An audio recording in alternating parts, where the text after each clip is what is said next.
Good evening, Professor Downing. This is my audience that's going to watch my persuasive speech. These are my girls. And I had to set up a little podium so I didn't have to hold my cards.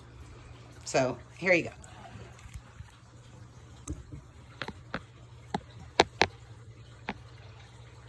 Are we ready? Mm-hmm. Some say children of gay parents will grow up to be gay. Some say gay people and lesbians would not make good parents because of their sexual orientation. Some say it goes against the principles of the Bible that say it would not be a traditional family without a mother and father. Well, I find all of these to be false. Why, you ask? Because I am a lesbian and my parents were heterosexual. And my partner's parents were heterosexual.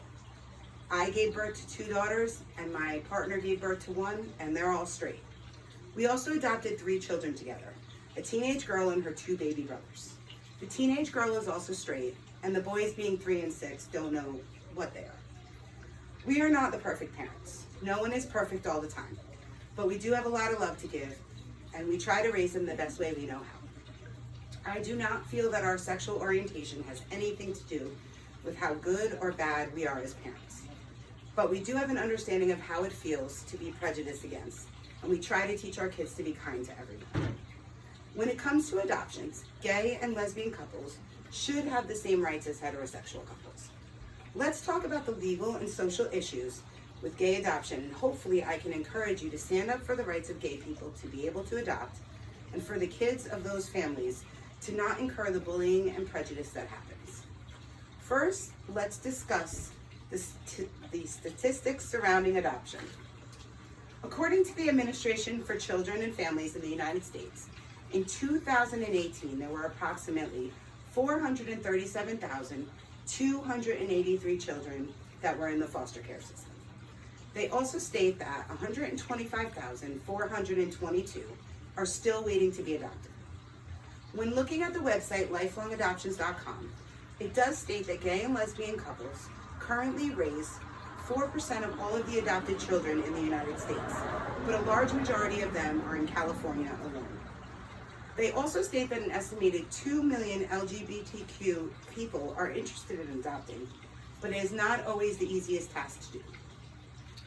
There are currently only 15 states that allow second parent adoptions without a civil union or marriage, and that includes California, Colorado, Connecticut, Washington, D.C., Idaho, Illinois, Maine, Massachusetts, Montana, New Jersey, New York, Oklahoma, Pennsylvania, and Vermont. If the remaining states eased up on some of the requirements for gay people to adopt, that number of foster care children waiting to be adopted may go down. We were never a foster care family, but the children we did adopt were siblings, and they were the children of somebody we knew who got in a bad situation. Luckily, they never were put into this system before they were able to come to a good home. Next, let's talk about the legal issues that have come about concerning gay adoption. According to FamilyEquality.org, the first gay person to ever adopt in the United States was a gay man named Bill Jones in California in 1968. The only catch was he was advised not to tell anyone he was gay.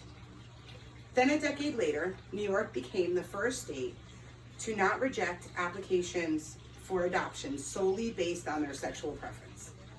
Then in 1979, a gay couple in California became the first ones to legally jointly adopt a child. But it was not until 1997 that New Jersey became the first state to allow same-sex couples to adopt statewide. And it was not until 2010 that the last state, Florida, overturned their ban on adoption by gay men and lesbians. But that was not the end of it. There were still several states that had a loophole.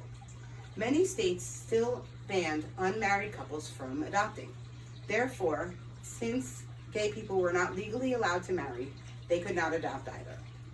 Finally, in 2015, gay marriage became legal by the federal government in all 50 states.